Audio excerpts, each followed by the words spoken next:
রাজনীতিতে সিলেটকে সম্প্রীতির শহর বলা হয়। সেই সম্প্রীতির দৃশ্য আজকেও দেখল সিলেটবাসী।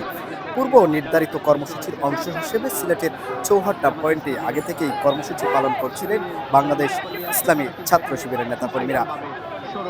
একই টাইমে সিলেট সিটি কর্পোরেশনের সাবেক কাউন্সিলর ফরহাদ চৌধুরী শামীমের নেতৃত্বে একটি প্রচার মিছিল বের হয় নগরীর দরগা থেকে।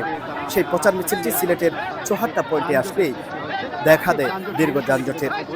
সেই যানজট দেখে ইসলামী শিবিরের নেতাকর্মীরা তারা এগিয়ে আসেন বিএনপির নেতাকর্মীদের সাথে। তারাও একযোগ হয়ে যানজট নিরসনে কাজ করেন। বিএনপির নেতারাও এর প্রতিদান দিয়েছে। তারা কর্মসূচি করার কথা ছিল সিলেটের শহীদ মিনারে, সেই কর্মসূচি তারা শহীদ মিনারে না করে তাদের কর্মসূচিটি সিলেটের বন্দর বাজারে গিয়ে শেষ করে। এই দৃশ্য মন কেড়েছে সাধারণ পথচারীদের। তারা বলছেন এই সম্প্রীতি বজায় থাকুক, রাজনীতির শিষ্টাচার বজায় থাকুক, সুন্দর থাকুক সিলেট।